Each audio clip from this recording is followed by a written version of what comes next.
In previous lecture we have discussed the terms related to statistics, that is a mu, sigma square, that is a mean, standard deviation and variance. So in statistics these terms are very important. Then descriptive statistics, measures of central tendency and measures of dispersion. So mean, median and mode measure the central tendency, whereas the range, variance and standard deviation measure the dispersion. We are basically more interested in finding out the dispersion, and in that more we are interested in finding out the standard deviation, because we want to know the spread of the data, spread of the process. We have to relate the statistics with the quality control. So in quality control, in mass production, variation is going to be there, so we want to know what is the spread of that variation. Okay, then how to calculate these parameters, that we discuss. Then after that we saw the normal distribution curve. So what is a normal distribution curve, what is the significance of this normal distribution curve, how to interpret the normal distribution curve, that we have discussed. Then we discuss the z value, that is a standard normal value, and using that standard normal value we can predict the probability of happening a certain incident, or happening that particular event, that can be found out. So these were the things that we discussed yesterday. Now we are moving to another parameter, that is another concept is a control charts.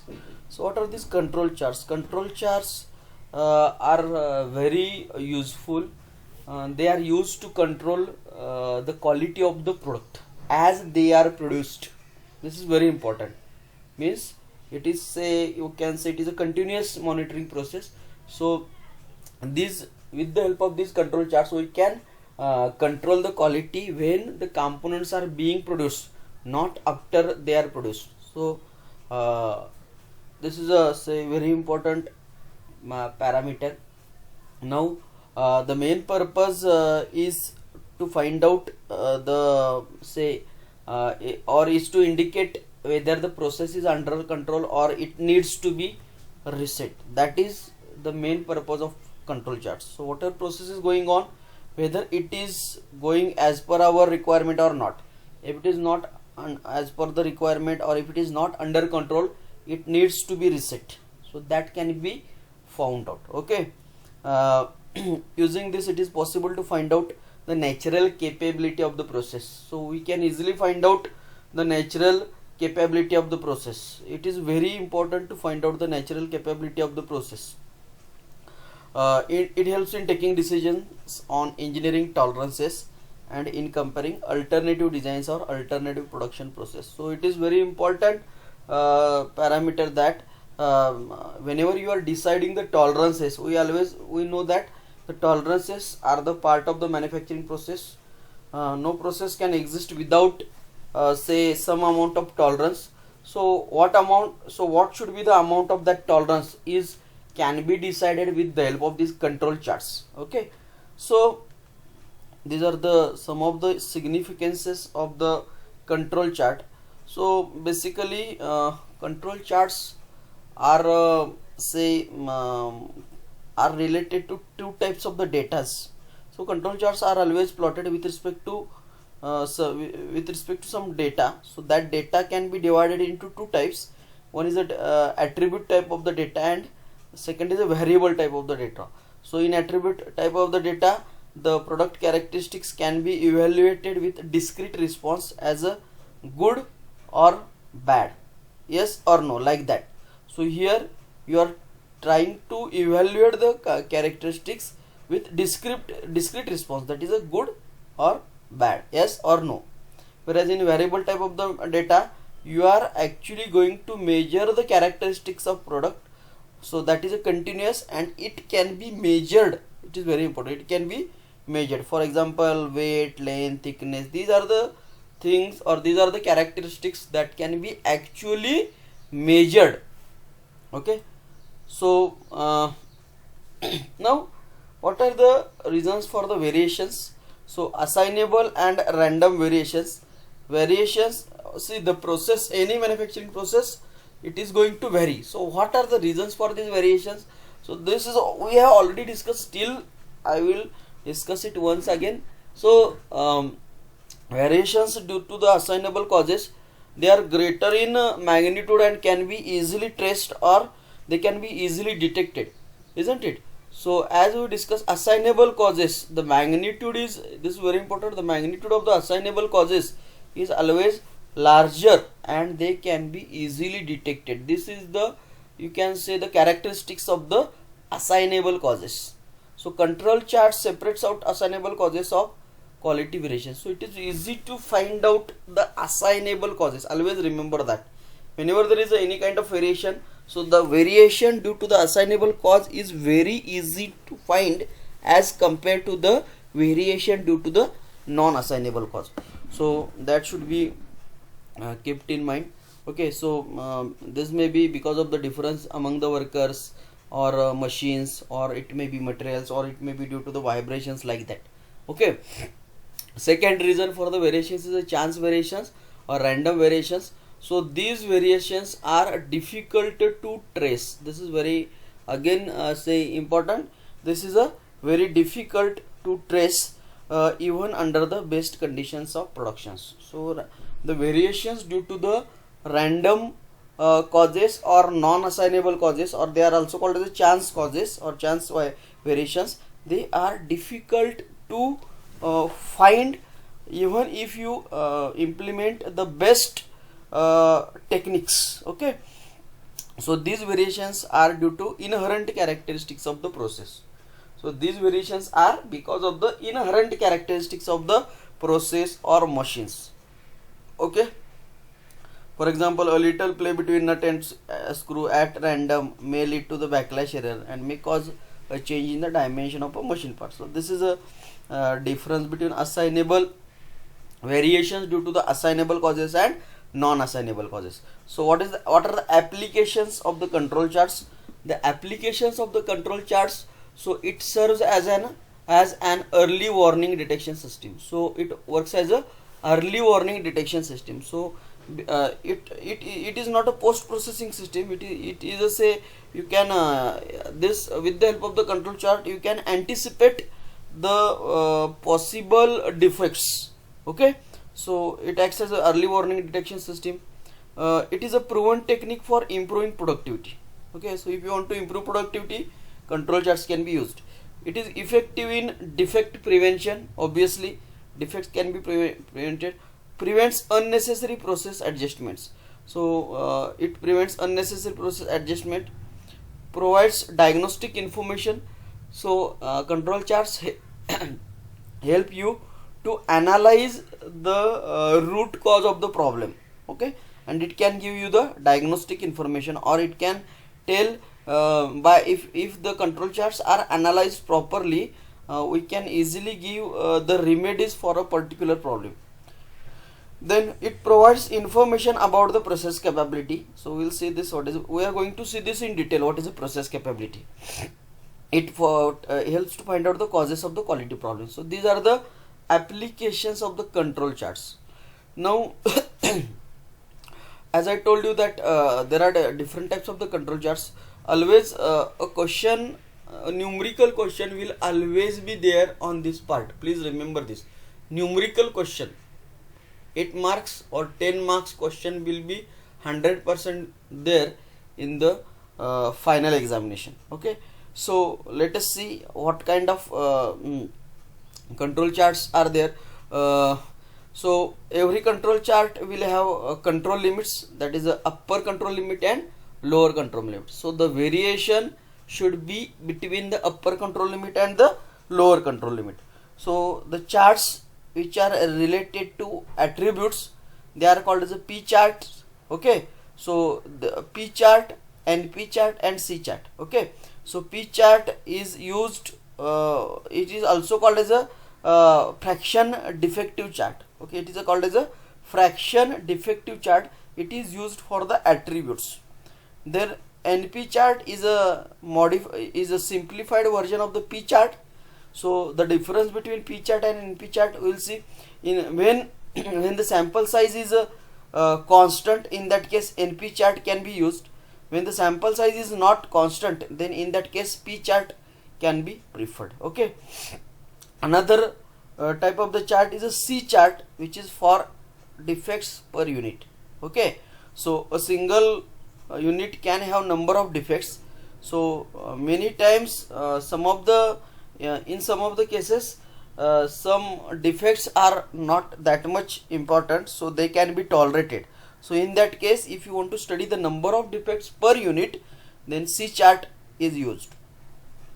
It is very important to study the types of the chart, because in the examination you are supposed to, depending upon the problem statement given in the question paper, you have to identify which type of the chart is to be drawn at the time of the exam. That's why you should know what kind of chart is used in what circumstances. Okay. Then chart for the variables, that is a mean chart, that is X bar chart, and then a range chart, that is a R chart. Okay. So we'll see these charts one by one. So let us before going to these charts, so some basic data is there. Choice of the variable. So initially we are going to see these charts for the variables. So choice of the variable, what kind of variable should be chosen? So variable should be such that it can be measured and expressed in numbers. So you choose the variable that should be measurable. The quality characteristics which is responsible for high rework or rejection should be selected. So what characteristics you are going to measure? Measure the characteristics which is responsible for the high rework or high rejection is there. So that characteristic can be used. Then basis of the subgrouping, each subgroup should be as homogeneous as possible. Sometimes when the data is too large, then the entire data is divided into some subgroups or some samples. Okay. So samples, that it, or whenever you are choosing a subgroup, that subgroup should be as homogeneous as possible. Okay. There should be maximum opportunity for variation from one subgroup to another. Sample should not be taken at exactly equal interval of the time. Okay. So then subgroup size or sample size, the sample size should be as small as possible to provide the maximum homogeneity. So these are some of the requirements of the sampling. Okay. Then now let us see what is the calculation procedure for the different types of the chart. So first chart is a, let us say, X bar chart. Okay. X bar and R chart, these are the charts which are used for the variables. Okay. So the first step in plotting the X bar chart is you have to calculate the mean of the measurements. So that mean of the measurements, it can be X bar, or if the data is too large, it can be X double bar. So it is called as average, or if it is average, it is generally denoted by X bar. If it is a grand average, if number of groups, if subgroups are there, then it is called as a grand average, denoted by X double bar. Okay. So that is to be calculated, and you have to calculate the range for each subgroup. Then calculate the grand average and average range, and then you have to plot the control limits for the X bar chart and R bar chart. Okay. So let us see, if it is found that after drawing the control charts, if you find that the process is not capable of producing the parts within specified tolerance, you observe that process is not capable. With the help of the current process, you are not able to produce the component within acceptable limits. More and more defective components are produced. Then in that case, you may consider one or more of the following options. So there is no point in producing the components which are defective, so you have to take the corrective actions. So what are the corrective actions? So following are the options. So you can, as you can see, you can change the design specifications. So if you observe that the design specifications are too close, the tolerance is very less, you may say it is a tight tolerance, unnecessary the tight tolerances are given. So if possible, you can change the design specification and you can widen the tolerances. So this is to be done, but before changing the design specifications, you have to think it from all point of views. Okay, it should not hamper the functionality of the that particular component. So then second, change the acceptance limit. So you can change the acceptance limit, change the process or operator.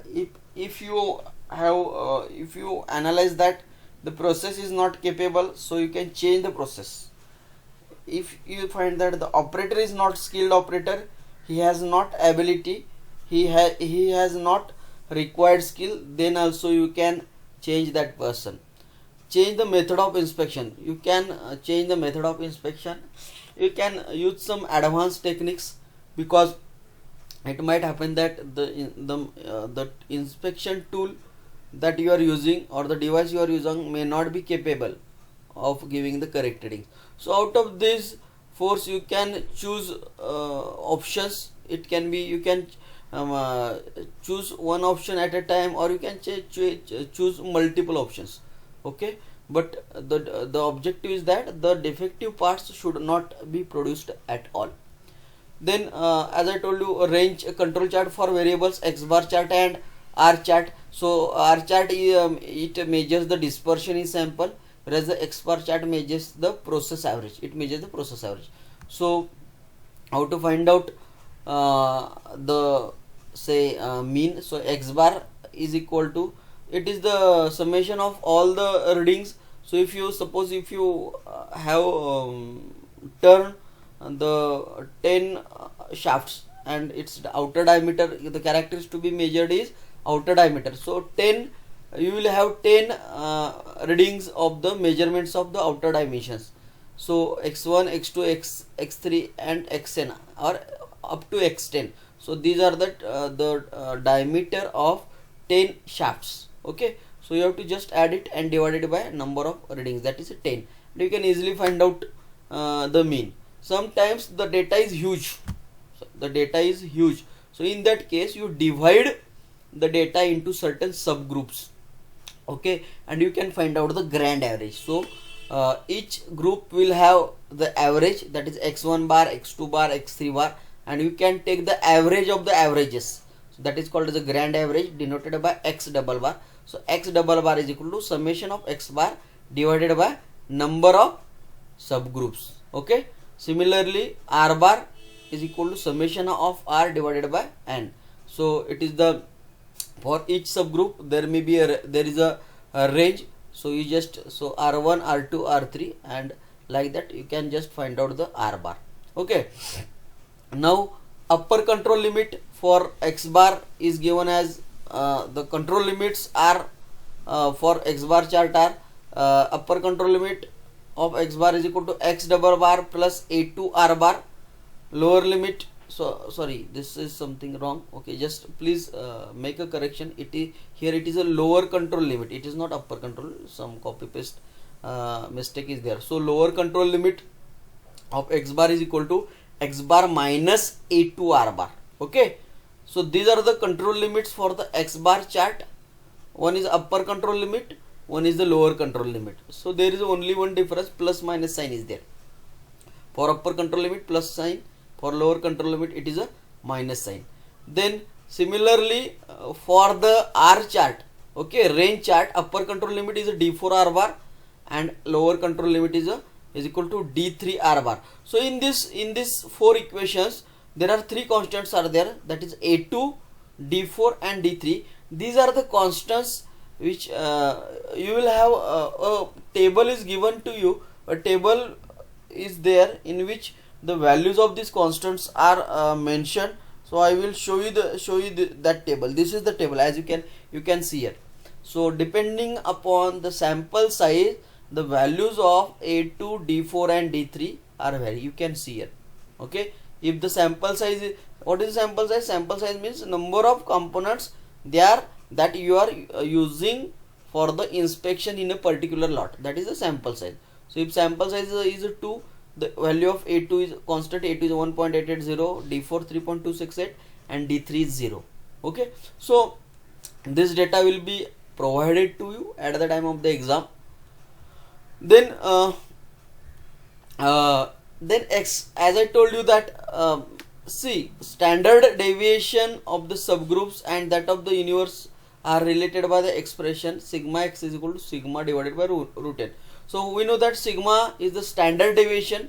So if the subgroups are not formed, the data is only in one group or in one sample, then in that case you can use the standard deviation. But if the data is large and you have divided that data into some subgroups, then instead of sigma you have to use the sigma x. Okay, so sigma is called as a standard, sigma x is called as the standard deviation of the subgroups, because there is a variation among the groups also. Okay, so sigma is the standard deviation of the inverse. Inverse means it is the entire population. It is the standard deviation of the entire population or universe. Sigma x standard deviation of the subgroups, and n is the number of components or number of parts in the subgroup. So this relation should be say remembered. Sigma x is equal to sigma divided by root n, because it is going to decide.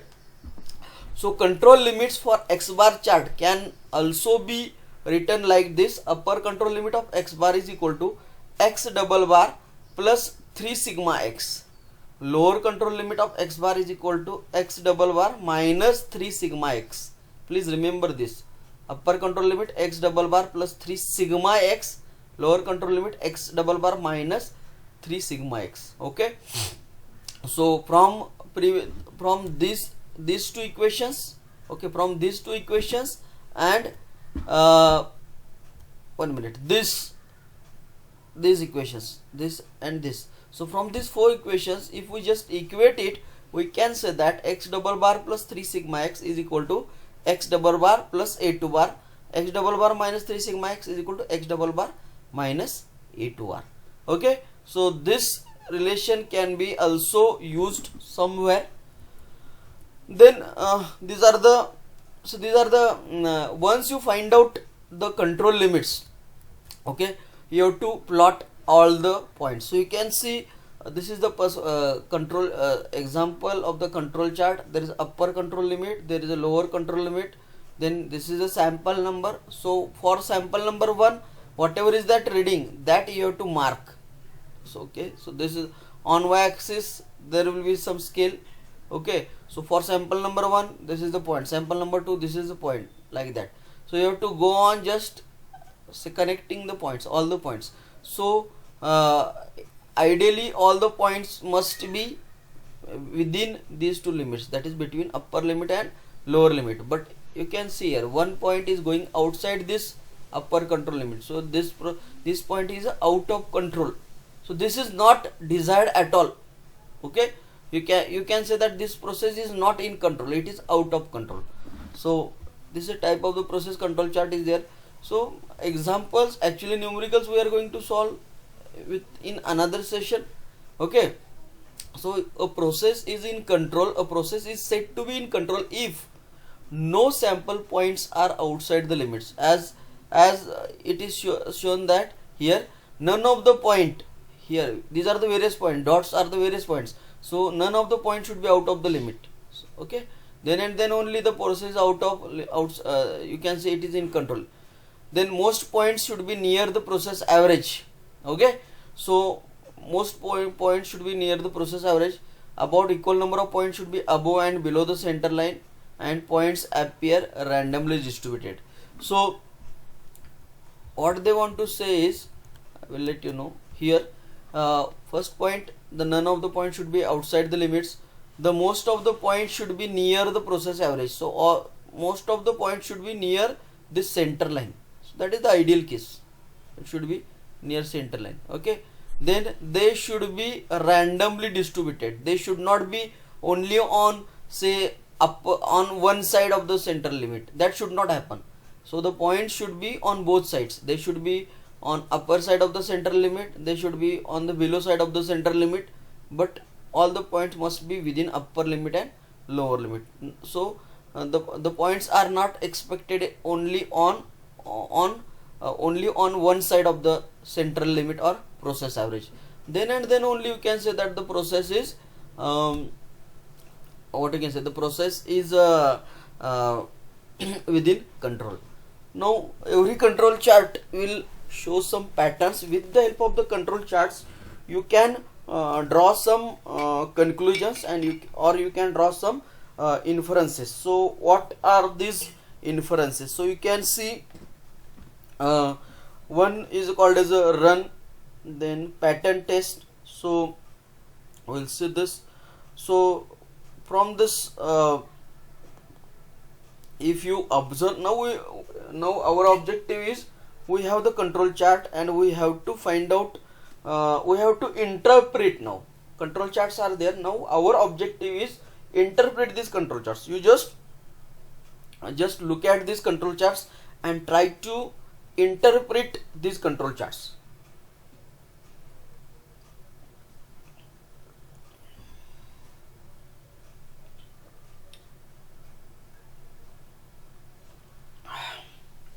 So if you try to interpret these charts, so for this first chart you can see these are the various points, 1 2 3 4 5 6 7 8 10 points are there.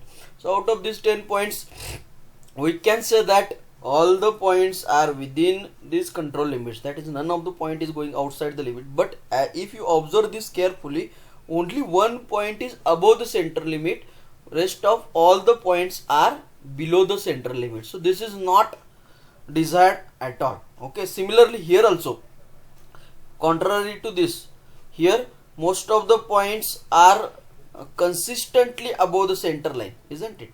Only 3 points are below the center line, whereas the rest of the 7 points are above the center line. Okay, so this is the interpretation of these charts. Then another pattern of the control chart, as you can see here, the observations are from 1, this is the observation of the sample number 1 2 3 4 5 like that. So if you plot, if you observe this chart carefully, you can see that the observations are consistently increasing in, say, y direction, isn't it? From here to here, from here to here. So it is consistently increasing, isn't it? So there is a trend of increment, so some value. So we don't want increasing trend, or we don't want decreasing trend also. So it is shown here, the decreasing trend is here, as you can see. Opposite to this, the sample observations are consistently going in downward direction.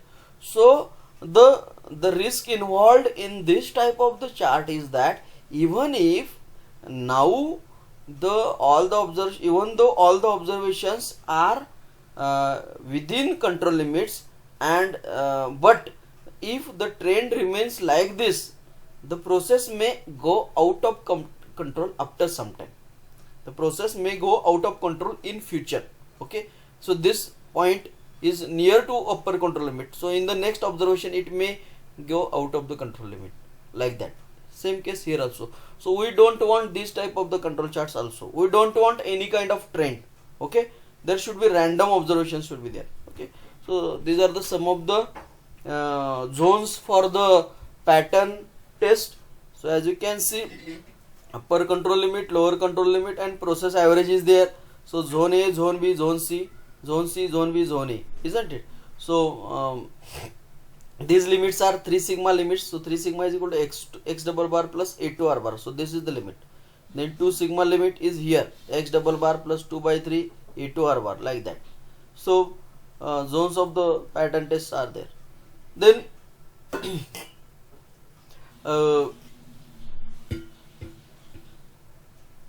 after this there are the charts for the attributes.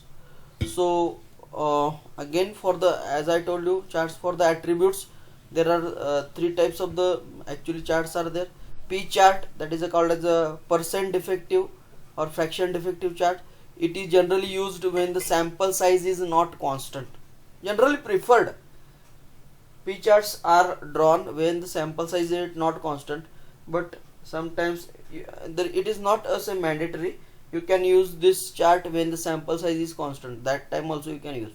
NP chart is used when the sample size is constant, so it is preferred because it is a simple to draw.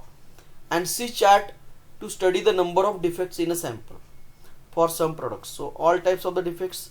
So when this chart is to be studied, C chart, so it is, see, one of the, it may happen that one component may be rejected due to number of defects. So sometimes all the defects are not equally important. Okay, all the defects are not equally important. So in that case, C type of the chart can be used, because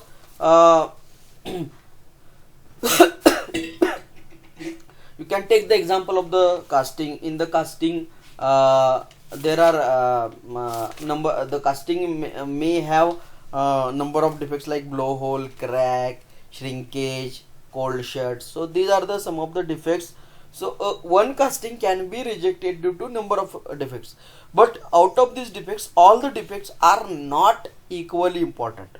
Okay, some of the defects may be critical defects, some of the defects may be minor defects. So generally it is a practice that the components with say minor defects and moderate defects can be accepted as long as they don't hamper the functional requirement. Okay, so in such case, certain number of defects are allowed in particular components. So some minor defects are accepted both by the customer and the supplier.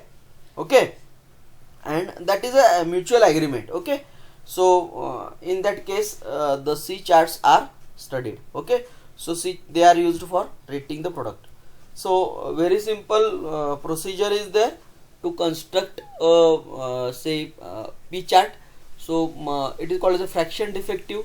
So calculate the value of the mean fraction defectives, that is P bar is calculated. It is called as a it is a central value of the fraction defective. It is equal to total number of defectives divided by total number of observations inspected. Okay, so you will be given data, will be given in which various lots, the components are inspected in lots. Suppose a lot of 100 components is there, so out of that 100 components you may find out that 5 components are defective. So in that case, the P bar is 5 divided by 100. Okay, so this is only one lot, so such number of such lots will be there. So this is for lot number 1, so that is called as, you can call it as a P1. Then for lot number 2 of again say 100 components, 7 are defective, so P2 is equal to 7 by 100, so 0.07, and likewise. So you can, in this way you can find out the value of P bar, that is a central value, and after that you can find out the standard deviation for the lot, which is given by, which is mentioned as sigma P is equal to square root of P bar into 1 minus P bar divided by sample size. Okay, so with that formula you can find out the standard deviation, and once you find out the standard deviation, the control limits for the P chart are, upper control limit is a P bar plus 3 sigma P, and lower control limit is a P bar minus 3 sigma P. That is again you can simplify this. Upper control limit is a P bar plus 3 under root P bar into 1 minus P bar divided by n. Lower control limit P bar minus 3 into P bar into 1 minus P bar by n. So here only there is a difference of sign. Here upper control limit, for upper control limit plus sign is there in this formula, and in lower control limit instead of plus sign there is a minus sign. So that is for the friction say P chart. Sometimes in case of the inspection data inspection, data is in percentage defective. The data is given in percentage defectives. So in that case, upper control limit is given as a PC bar. So you can find out the PC bar plus 3 into PC bar into 100 minus PC bar divided by n, and similarly if you just put a minus sign here, you can get the lower control limit. Okay, so you can PC bar, that is the central value, you can find out. So number of say percent defective observed divided by total number of components inspected. So from this you can easily find out this PC bar. Then as I told you that NP chart is there. So when the NP chart is used, when the sample size is constant. So in that case, the upper control limit for NP chart is equal to NP bar plus 3 into NP bar into 1 minus P bar, and lower control limit is NP bar minus 3 into NP bar into 1 minus P bar. So again there is a difference, same formula, only the difference is plus minus. For upper control limit there is a plus sign, and for lower control limit there is a minus sign. See, all these formulae are very important. We are going to take the numericals also, but we will require the blackboard or whiteboard. So we will try to solve those numericals also. Okay, so all the formulae related to X bar chart, R chart, P chart, NP chart and C chart. So there is one more, these are the examples, so we are not going to discuss this example. Again, C chart, as I told you, it calculates, it is used to find out the number of defects per unit. So for the C chart, the upper you can find out the value of C bar. C bar, again it is the central value. So whatever defects are there, so for C bar you can easily find out C bar is equal to total number of defectives, so total number of defects divided by total number of components inspected. So from that you can find out the value of C bar. So from the you can this again I have written here, C bar is equal to total number of defects found divided by total number of components inspected. So this is the value of C bar. Then find out the standard deviation again. So standard deviation for the C is a C chart is a sigma C is equal to under root of C bar, standard deviation. And then control limits again. So control limits, upper control limit C bar plus 3 under root C bar, lower control limit C bar minus 3 under root C bar.